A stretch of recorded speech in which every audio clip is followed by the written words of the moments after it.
आज हम आपके लिए देश की राजधानी दिल्ली के एक ऐसे एएस वॉरियर की कहानी लेकर आए हैं जिन्होंने अपने हौसले, सूझबूझ और पॉजिटिव सोच की बदौलत एंकिलोसिंग स्पॉन्डिलाइटिस को इतना कमजोर कर दिया कि डिफॉर्मिटी या डिसेबिलिटी की संभावनाएं लगभग खत्म हो गई। एएस जैसी प्रोग्रेसिव बीमारी के साथ जहां जीवन जीना बेहद असहज हो जाता है, वहीं 27 साल तक एएस के प्रभाव से लगभग मुक्त रहना अपने आप में बड़ी उपलब्धि कहलाएगी। और दिल्ली के एएस वॉरियर अनिल सहगल ने यह कमाल कर दिखाया है। इस एएस वॉरियर के लिए यह सब कैसे संभव हो पाया, इसके लिए इन्होंने क्या कुछ ऐसा खास किया, यह दूसरे सभी एएस वॉरियर के लिए जानना बेहद उपयोगी साबित हो सकता है।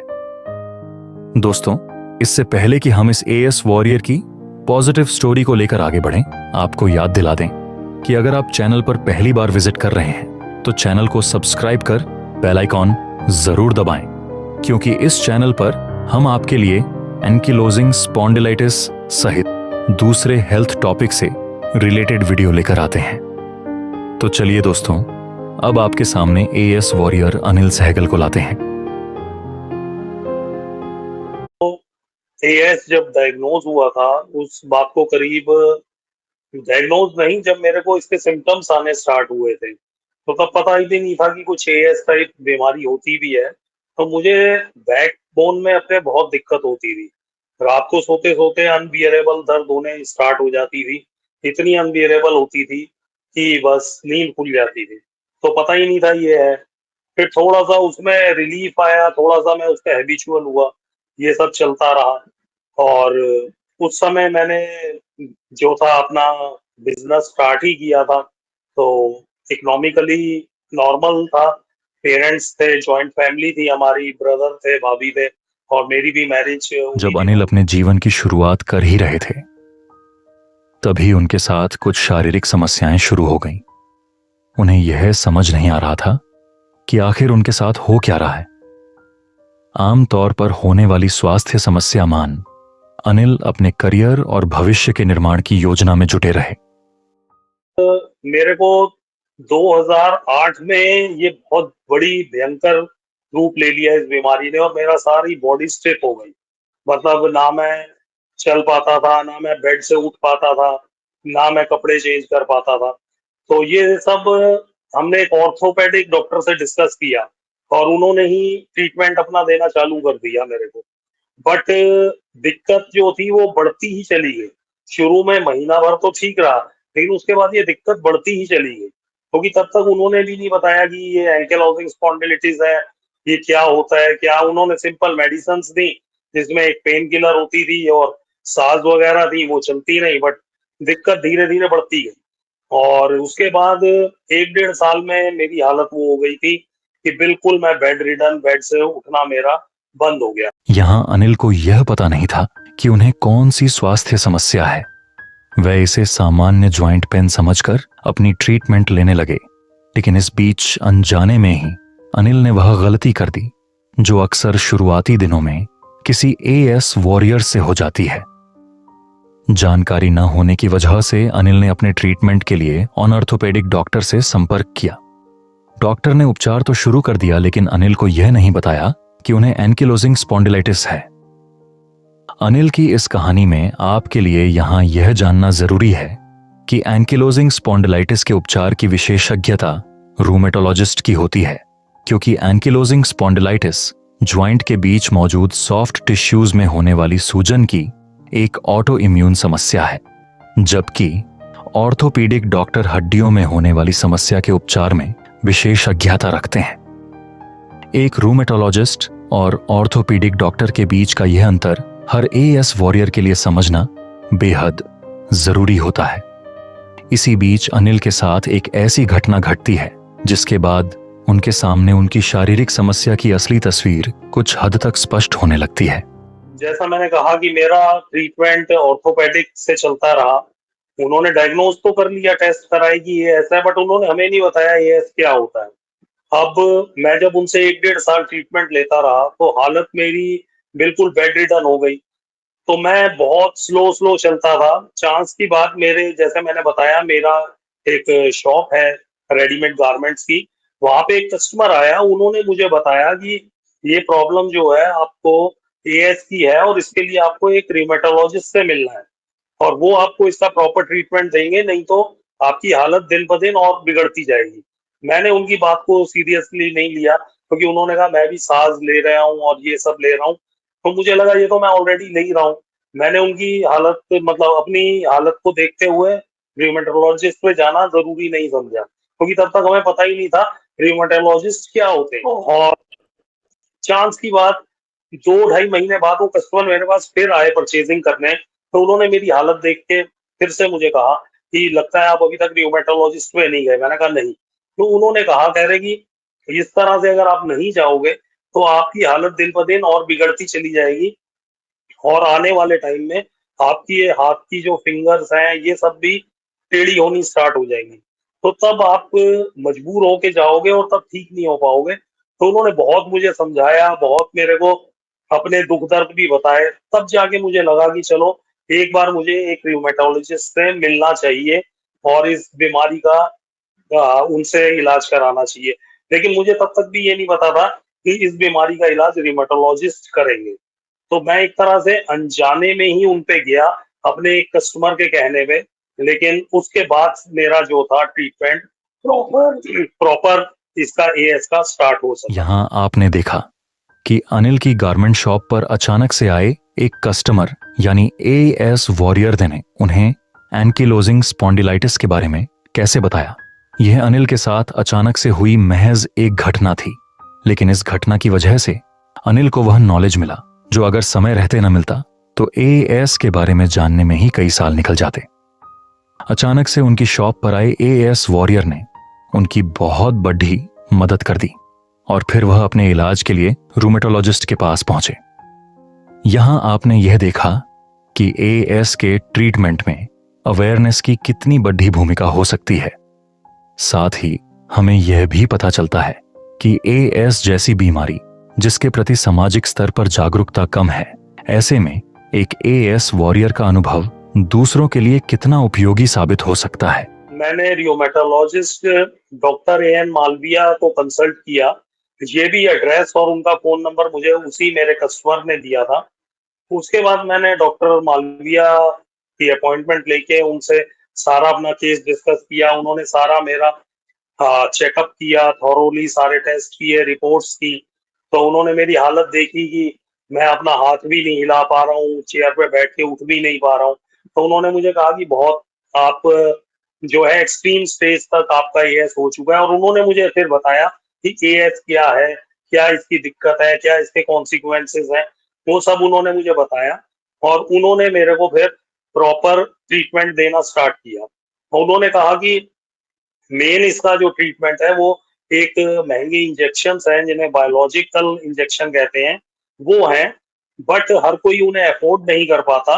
तो उन्होंने कहा था पहले हम कुछ दिन आपको अपनी मेडिसिन के सहारे चलाएंगे और देखेंगे महीने में कुछ फर्क होता है तो ठीक है, नहीं तो आपको फिर वो इंजेक्शन ही हमें देने पड़ेंगे। लेकिन टचवुड भगवान के उससे मुझे उन्होंने जो दवाइयां दी, 1 महीने में मुझे काफी ज्यादा फर्क दिखा उसमें।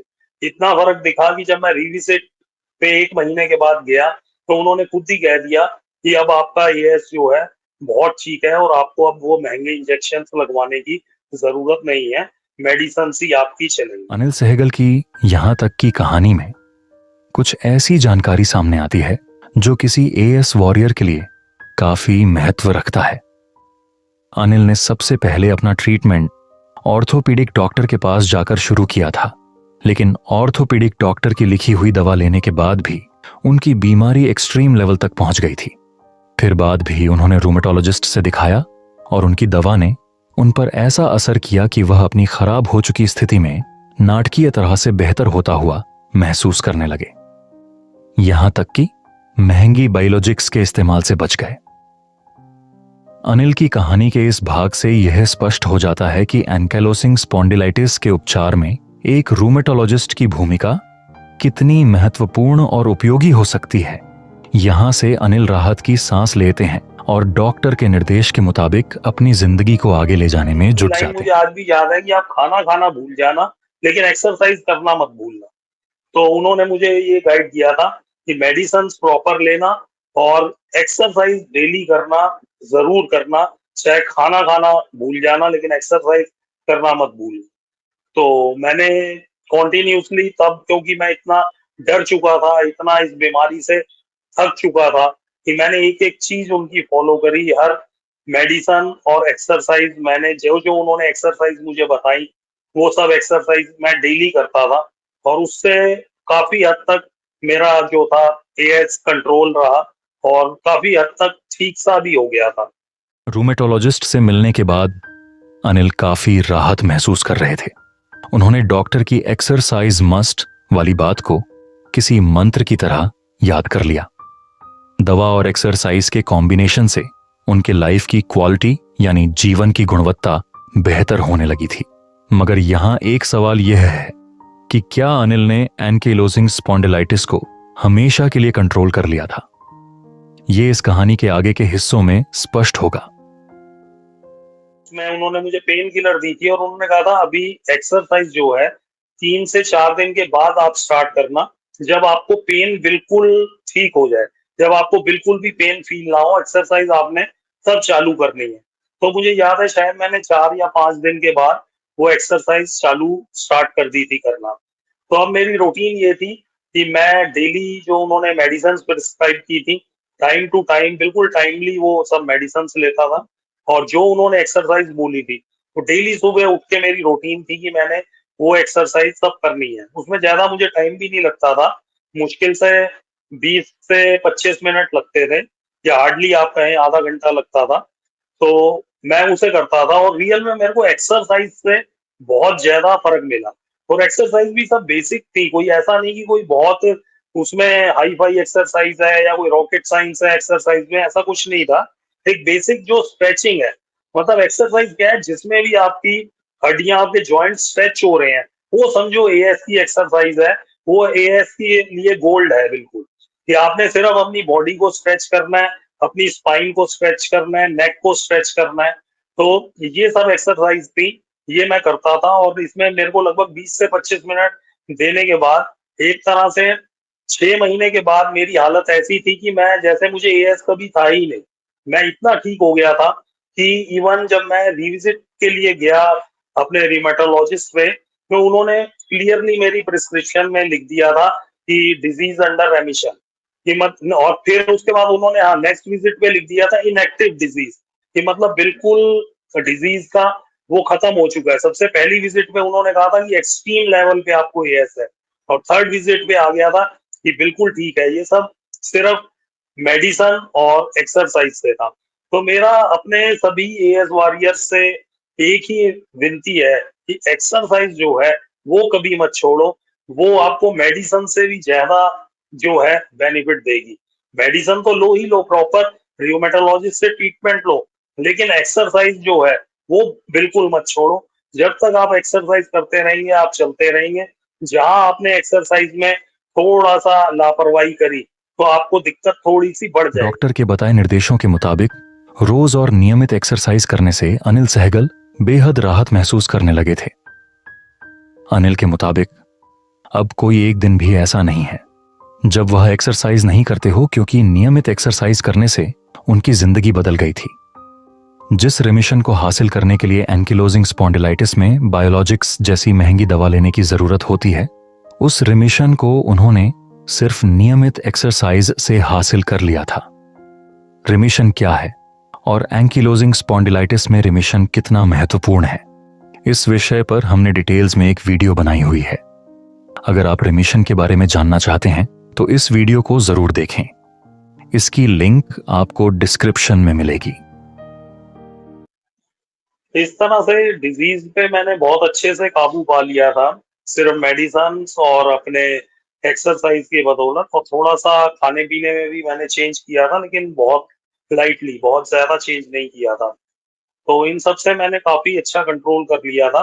लेकिन जब 2016 में दिल्ली में चिकनगुनिया, मतलब ऑल ओवर इंडिया ही हुआ था, चिकनगुनिया फैला था, तो मुझे भी चिकनगुनिया हो गया था, क्योंकि एएस के पेशेंट्स की इम्यूनिटी लो होती है, तो उन्हें ऐसी बीमारी तो होती है। तो मुझे जो चिकनगुनिया हुआ, उसके सिम्टम भी सेम मिलते जुलते एएस वाले ही थे। उसके बाद से मुझे डिजीज जो था वापस शूट कर गया।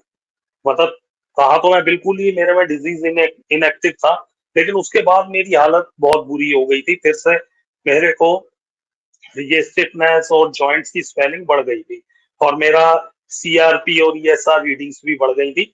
लेकिन र्यूमेटोलॉजिस्ट ने कहा कि ये सब चिकनगुनिया के इफेक्ट्स हैं, डिजीज के नहीं है। तो उसके बाद मैं प्रॉपर फिर दवाई लेता रहा, थोड़ा सा एक्सरसाइज में मैंने लापरवाही करी, तो कुछ मुझे दिक्कत हुई। जैसे मतलब थोड़ा आप कह सकते हैं नेक में फ्यूजिंग है मेरे थोड़ी, लेकिन इतनी ज्यादा नहीं है कि मैं बिल्कुल नेक घुमा ना पाऊं। तो थोड़ा सा लेफ्ट साइड में फ्यूजिंग है, राइट साइड में अभी कुछ कम है। बाकी पोस्चर वगैरह मेरा अभी ठीक है।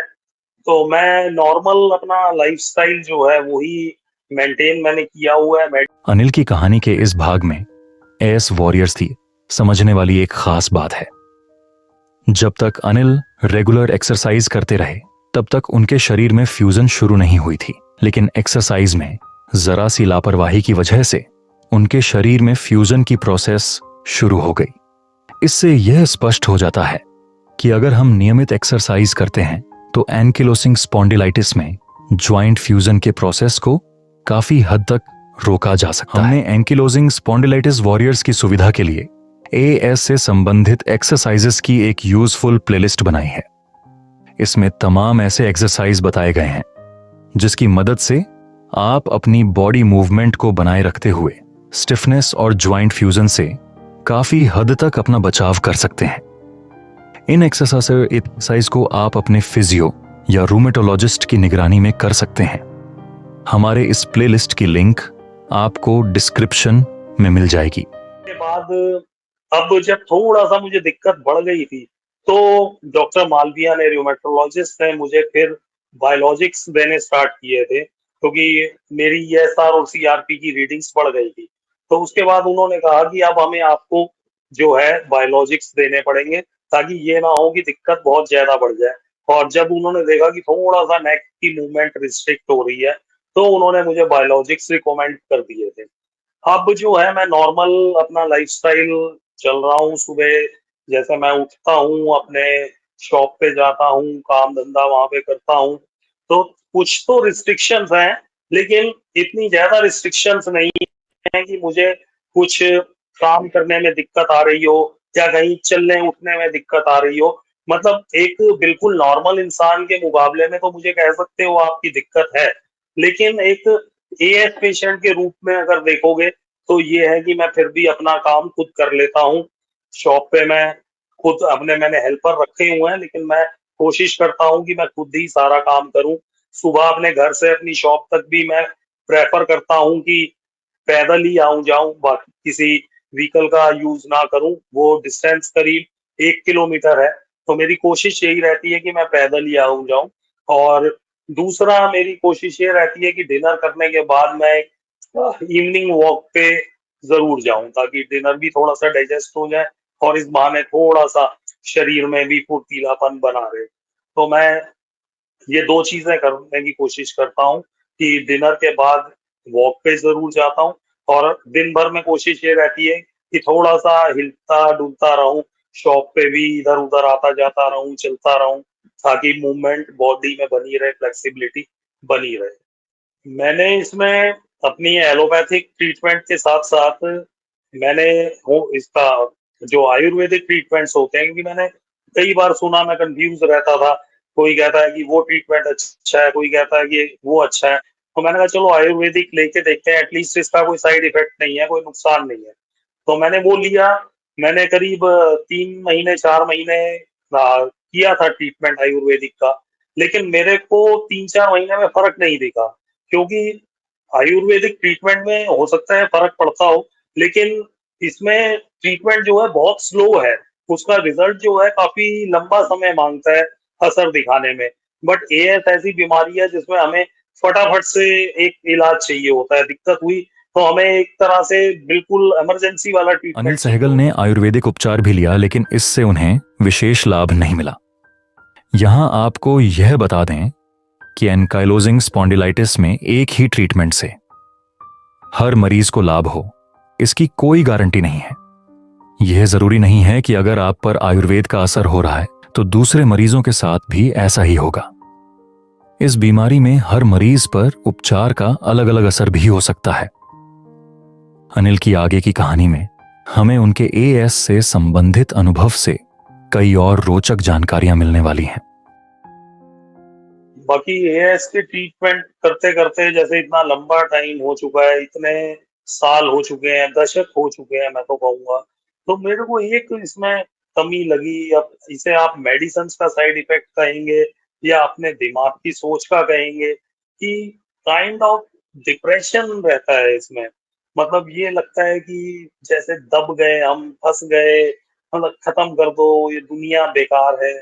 मतलब एक तरह से डिप्रेशन की जो स्टेज होती है वैसे, और गलत विचार आना, ये सब आते हैं। तो अब मुझे नहीं पता ये किस कारण से है। या तो ये इस बीमारी से इतना दुखी इंसान हो जाता है तो उसकी सोच ऐसी हो जाती है, या ये है कि कुछ मेडिसिन्स हैं, उन मेडिसिन्स के साइड इफेक्ट्स होते हैं ये। तो ये सब चीजें मेरे को बहुत एक कॉमन सी लगती हैं ये वॉरियर्स में। तो इसके लिए नॉर्मल बस वही है कि अपने ऊपर ही कंट्रोल चाहिए कि इन विचारों से थोड़ा-सा दूर रहो, इन चीज़ों को मत सोचो, क्योंकि जितना सोचेंगे उतना ही गहराई में घुसेंगे। तो उसके लिए बेस्ट ये है कि जब भी ऐसे विचार आएँ तो बस सोचना उस तरफ बंद कर दो और यही सोचो कि चलो आज नहीं कल फ़र्क तो है ही मेडिसिन से, तो इससे और अच्छे से हम रिकवर कर लेंगे। तो फिर थोड़ा-सा एक पॉज़िटिवनेस दिखती है। तो मेरे ख्याल से यही बेस्ट है कि अगर कभी भी इस टाइप के विचार आए, जो कि मुझे लगता है कि मोस्टली एस वॉरियर्स को रहते ही हैं, तो उसके लिए सबसे यही है, यही सोचो कि मेरी हालत जो आज है इससे ज्यादा बुरी तब थी जब मैं रिमेटोलॉजिस्ट के पास गया था। तो तब से अब मैं थोड़ा सा ठीक हुआ हूँ, तो हो सकता है आगे लाइफ में और समय भी के ठीक। साथ कई एंकिलोजिंग स्पॉन्डिलाइटिस वॉरियर्स में depression, tension, stress, mood swings जैसे लक्षण भी देखने को मिलते हैं। दरअसल यह बीमारी उस एज में मरीज को प्रभावित करती है जब वह अपनी भविष्य की प्लानिंग कर रहा होता है। उस समय या तो वह स्टूडेंट लाइफ जी रहा होता है या फिर अपना एजुकेशन पूरी करके नौकरी कर रहा होता है। एएस की वजह से अचानक उसकी जीवन शैली पर नकारात्मक प्रभाव पड़ता है, जिससे वह जिंदगी की रेस में पीछे रह जाने का अनुभव करता है। शारीरिक गतिविधियों के सीमित हो जाने से सबसे बुरा असर उसकी आर्थिक स्थिति पर पड़ने लगता है। एएस की वजह से होने वाले पोस्चर या ज्वाइंट के नुकसान के कारण मरीज सामाजिक रूप से खुद को अलग थलग करने लगता है। इसे सोशल आइसोलेशन कहते हैं। वह अपनी तुलना अपने ही उम्र के सामान्य लोगों से करता है और यह पाता है कि वह जिंदगी में उनसे कितना पीछे हो चुका है। एएस से होने वाले नुकसान का असर कई मरीजों की निजी और वैवाहिक जिंदगी पर भी पड़ती है। ये सभी स्थितियां मरीजों के मन को बुरी तरह तोड़ देती हैं, जिसका नतीजता डिप्रेशन, तनाव और स्ट्रेस के रूप में सामने आता है। कई मरीजों में सुसाइडल टेंडेंसी भी देखने को मिलती है। यही कारण है कि युवाओं को प्रभावित कर डिसेबिलिटी तक पहुंचा देने वाली एंकिलोजिंग स्पॉन्डिलाइटिस जैसी बीमारियों से निपटने के लिए हमारे देश में एक प्रभावी स्वास्थ्य रणनीति बनाने की जरूरत है। मेन दिक्कत क्या आती है, मैं अपना एग्जांपल अगर लूं, जैसे मैं एक शॉपकीपर हूँ, तो शॉपकीपर मेरे हिसाब से जो है उसको फिजिकल एक्टिविटी तो उसकी ज्यादा होती ही होती है, मेन उसकी मेंटल एक्टिविटी बहुत होती है। एक साइकोलॉजिकल प्रेशर हर समय माइंड पे होता है, कस्टमर है नहीं है, सेल है नहीं है तो अच्छी है कि बुरी है, ये सब सारा चलता रहता है। सेल हुई तो आगे पेमेंट्स देनी है तो और नया क्या स्टॉक हमने ऐड करना है, ये सब प्रेशर रहता है। और प्लस दुकान पे भी निगरानी रहती है कि दुकान पे स्टाफ तो नहीं कोई हेरा फेरी कर रहा, कोई कस्टमर आके तो कोई उठाईगिरी वाला काम नहीं कर रहा। तो ये सब एक प्रेशर जो है, मैं सोचता हूँ एक शॉपकीपर के लिए थोड़ा सा एएस को बढ़ाने में रहता है कि प्रेशर जो माइंड पे रहता है, तो इसके लिए कहा तो यही जाता है कि एक साउंड स्लीप लेना बहुत जरूरी है, जो कि मैंने अक्सर लोगों से सुना भी है कि साउंड स्लीप लेना जरूरी है। एक मेन दिक्कत जो एएस वॉरियर्स के साथ रहती है वो ये रहता है कि उनका सोशल जो सर्कल है उसमें उनके लिए थोड़ा-सा अजीब-गरीब सिचुएशन बन जाती है। जैसे हम अपने फ्रेंड सर्कल में बैठे हैं, अब थोड़ा-सा मेरी नेट जैसे रिस्ट्रिक्टेड है, तो वो मैं उनसे बात करता हूँ या कभी होता है मैं किसी से 2, 4, 5 साल बाद मिल रहा हूँ या कोई नया कस्टमर मेरी शॉप पे आया, तो वो थोड़ा-सा देखता है, मेरी तरफ गौर करता है कि भई क्या बात है, ये नेक पूरे से क्यों नहीं हिला पा रहे? कुछ मतलब अजीब-सा लगता है। तो वो चीज़ थोड़ा-सा एक ना शर्मिंदगी वाला रीज़न भी बन जाता है कि भई इसको अब क्या समझाएँ?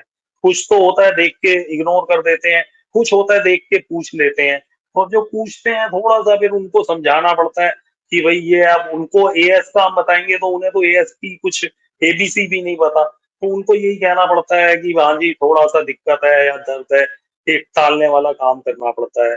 और दूसरा ये है कहीं हम गए, कहीं मैरिज में गए हैं, कहीं जाना है, तो उसमें कई बार ये होता है जैसे टू व्हीलर पे बैठना है, तो अब जो कोई मेरा फ्रेंड है वो आगे ड्राइव कर रहा है और मुझे उसके पीछे बैठना पड़ रहा है, तो थोड़ा-सा ये होता है मैं उसके पूरे कंधे पे वज़न डाल के और सहारा लेके पूरा बैठता हूँ, जबकि कोई एक नॉर्मल इंसान होगा वो तो झट से बैठ जाएगा। तो थोड़ा-सा वो लगता है तो फिर वो पूछते हैं कि क्या बात हो गई? क्या कोई दिक्कत हो रही है? तो ये सब चीज़ें जो होती हैं थोड़ा-सा ये चीज़ कई बार शर्मिंदगी भी अपने आप में महसूस करा देती है कि ये ऐसे लगता है जैसे यार हम दुनिया से अलग हो गए हैं, हम कुछ गलत हो गए हैं, पिछड़े हुए हो गए हैं। तो वो चीज़ बहुत अजीब लगती है। कहीं कोई स्टेप है, ऊँचा स्टेप है तो वहाँ चढ़ने में थोड़ी-सी दिक्कत रहेगी। फिर भी मैं ये कहना चाहूँगा कि और एएस वॉरियर्स के मुकाबले में फिर भी मैं थोड़ा-सा एक्टिव हूँ। लेकिन ये कह सकते हैं कि आप एक नॉर्मल इंसान की तरह तो नहीं हो सकता कोई भी एएस वॉरियर। तो थोड़ी-सी इन चीज़ों को देखते हुए, थोड़ी-सी अपने आप में एक कई बार हीनता कह लीजिए, शर्मिंदगी कह लीजिए, लगता है कि हम दुनिया से थोड़ा-सा पिछड़ चुके हैं। यहाँ तक आपने देखा कि एंकिलोजिंग स्पॉन्डिलाइटिस वॉरियर्स के रूप में अनिल सहगल ने किस तरह की चुनौतियों और समस्याओं का सामना किया, लेकिन इनकी इस यात्रा का सबसे बेहतर पहलू यह रहा कि इन्होंने एएस की वजह से होने वाली सभी परेशानियों का बेहद पॉजिटिव तरीके से सामना किया। अनिल सहगल ने अपने मन के अंदर उठ रहे सवालों के जवाब खुद ही तलाशे और दुविधा, भ्रम और नेगेटिविटी के जाल में उलझने के बजाय पॉजिटिव माइंड से चुनौतियों का सामना किया। यही कारण है कि अनिल डिप्रेशन, तनाव और स्ट्रेस से दूर है। यहाँ अनिल सहगल के व्यक्तित्व से एक बात उभर कर सामने आती है कि उन्होंने एएस को खुद पर हावी होने नहीं दिया, बल्कि एएस के साथ जीने का तरीका विकसित कर लिया। अनिल की इस कहानी में सबसे ज्यादा ध्यान देने वाली बात यह है कि वह आज तक लगातार अपने रूमेटोलॉजिस्ट के निर्देशों का पालन कर रहे हैं। साथ ही वे लगातार एक्सरसाइज एक्सिस मस्ट की रणनीति अपना रहे हैं। ये दो महत्वपूर्ण फैक्टर हैं जिसके कारण अनिल को एएस से न्यूनतम नुकसान ही हुआ। आज अनिल काफी एक्टिव भी हैं और उनकी मूवमेंट भी काफी हद तक स्मूथ बनी हुई है। आगे देखिए अनिल सहगल एएस वॉरियर्स के लिए इस देश की सरकार से किस तरह की अपील कर रहे हैं। जो एक सबसे बड़ी दिक्कत एएस वॉरियर्स झेल रहे हैं, मैं झेल रहा हूँ, वो ये है कि एक इकोनॉमिकल इम्बैलेंस हो जाता है। जो इसका ट्रीटमेंट है, जैसे एएस का मुझे भी मेरे रिमेटोलॉजिस्ट ने कहा कि इसका मेन और बेस्ट ट्रीटमेंट तो है बायोलॉजिकल इंजेक्शन। अब बायोलॉजिकल इंजेक्शंस जो हैं, जो हर 2 हफ्ते में 1 लगना चाहिए प्रॉपर अगर डोज़ के हिसाब से हो, तो एक इंजेक्शन की कॉस्ट ही 15, 20, 25 हज़ार रुपए है। अब एक आम आदमी अगर महीने में 2 भी लगवाता है और सबसे सस्ते वाले भी लगवाता है 12-15 हज़ार का जो एक है, तो भी उसे 25 हज़ार रुपए, 20 हज़ार रुपए इस चीज़ के लिए खर्चने पड़ेंगे। तो एक नॉर्मल कोई मिडल क्लास अगर इंसान है, तो वो इसको अफ़ोर्ड नहीं कर सकता। अगर महीने में वो 25,000 रुपए और सिर्फ इन इंजेक्शन पे और इसके अलावा जो और मेडिसिन चल रही हैं पॉलीट्रैक्स, साज वगैरह वगैरह, इन सब का खर्चा मिलाओ तो लगभग जाके 30,000 रुपए महीना बैठेगा, जो कि एक आम इंसान के लिए बहुत दिक्कत वाला काम है, बहुत ही मुश्किल काम है। काश हमारी गवर्नमेंट कुछ ऐसा करे कि लोगों को एएस के लिए जागरूक करे। अभी मेन दिक्कत क्या है कि आप अगर किसी एक नॉर्मल डॉक्टर पे जाएँ और उसे कहें कि मुझे एंकिलोसिंग स्पॉन्डिलिटिस है, तो उनमें से कुछ डॉक्टर्स तो ऐसे हैं जिन्हें पता ही नहीं है होता क्या है। कोई उसे सर्वाइकल समझता है, कोई उसे जॉइंट्स की दिक्कत समझता है, मतलब उन्हें पर्टिकुलरली एएस पता ही नहीं क्या होता है। जो इससे जुड़े हुए हैं सिर्फ उन्हें ही पता है एएस क्या चीज है। में एएस के लिए जागरूकता अभियान चलाने चाहिए और इस बीमारी को भी एक बीमारी समझ के ये सोचना चाहिए कि आप नॉर्मल चीजों के लिए तो इंश्योरेंस मेडिक्लेम कवर करते हैं, जो ये इतनी महंगी जिसकी दवाइयां हैं उसके लिए आप कुछ नहीं कर रहे। अगर किसी को 500 हजार 2000 की दवाइयों के लिए चाहिए वो तो मेडिक्लेम में कवर है, लेकिन ये नहीं है, तो मेडिक्लेम का फायदा तो तभी हम ले पाएंगे ना अच्छे से कि जब हमें ये सब चीजें मेडिक्लेम में कवर हो। कि आम आदमी, कई लोग अपना एएस इसीलिए बिगाड़ लेते हैं कि उनको इंजेक्शंस जो हैं वो अफोर्ड नहीं कर सकते, बायोलॉजिकल इंजेक्शन, और वो मेडिसिन पे चलते हैं, टैबलेट्स पे चलते हैं, क्योंकि टैबलेट्स एक जुगाड़ वाला ट्रीटमेंट है, प्रॉपर एएस का ट्रीटमेंट नहीं है। अगर हमारे इंडिया में भी कोई एएस पेशेंट रिमेटोलॉजिस्ट पे गया और उसे उसी समय से ही प्रॉपर डोज मिलने लग जाए बायोलॉजिकल इंजेक्शन की, तो उसको दिक्कत ही नहीं आएगी, वो कभी बेड रिडन हो ही नहीं सकता, वो अपनी नॉर्मल लाइफ जिएगा। और एक देश के अगर नागरिक नॉर्मल लाइफ जी रहे हैं तो वो अच्छी बात है, बजाय इसके कि वो बीमार पड़ के बेड पे पड़ रहे हैं और अपनी जिंदगी खत्म कर रहे हैं। तो गवर्नमेंट से मेरी अपील है, मैं इस प्लेटफॉर्म के थ्रू ये कहना चाहूंगा गवर्नमेंट से कि एक तो एएस को मेडिकल इंश्योरेंस में कवर करवाओ, कि आज हर मेडिक्लेम कंपनी जो है वो अगर देखती है कि आपको एएस है वो आपका वो रिजेक्ट कर देगी मेडिक्लेम। तो ये बहुत दिक्कत वाला काम है। प्लस गवर्नमेंट की तरफ से कोई सपोर्ट किसी एएस वॉरियर को नहीं मिल रही। एएस वॉरियर कई तो ऐसे हैं जो इस बीमारी के जानकारी के अभाव में ही अपने आप को बिल्कुल बेड रिडन कर लेते हैं और अपनी जिंदगी खत्म कर लेते हैं। तो इसके लिए एक जागरूकता अभियान गवर्नमेंट को चलाना चाहिए और जरूर चलाना चाहिए, और मेडिक्लेम में हमें प्रॉपर इसके ट्रीटमेंट मिलना चाहिए। हमें बायोलॉजिकल इंजेक्शंस जो हैं वो मेडिक्लेम में कवर होने चाहिए, ताकि एक आम आदमी भी इस बीमारी को झेल सके, इस बीमारी के साथ सही होके जी सके। ये प्लेटफॉर्म जो है कास इंडिया, मेरे हिसाब से यही एकमात्र ऐसा प्लेटफॉर्म है मेरी नजर में जो एएस वॉरियर के लिए बहुत कुछ कर रहा है, इतनी मेहनत कर रहे हैं सिर्फ इसलिए कि एएस वॉरियर को प्रॉपर जानकारी मिल सके। खासकर जो कि नए एएस वॉरियर हैं, जो नए एएस पेशेंट्स आ रहे हैं जिन्हें पता ही नहीं कि एएस क्या है, उनको प्रॉपर जानकारी मिल सकती है इन प्लेटफॉर्म्स पे। कास इंडिया का जो प्लेटफॉर्म है उसमें यूट्यूब चैनल के थ्रू आप जानकारी ले सकते हैं। एक कास इंडिया का न्यूज चैनल है, वेबसाइट के थ्रू भी आप पूरी डिटेल इस बीमारी के बारे में जान सकते हैं, इसके ट्रीटमेंट्स के बारे में जान सकते हैं। तो मैं हर एएस पेशेंट से एक अपील करना चाहूंगा कि कास इंडिया को फॉलो करो, आपको लाइफ में बहुत हेल्प मिलेगी। मुझे एएस की काफी हद तक जानकारी कास इंडिया से जुड़ने के बाद मिली है कि क्या इसमें ट्रीटमेंट्स हैं, क्या इसमें नई नई खोज की जा रही हैं।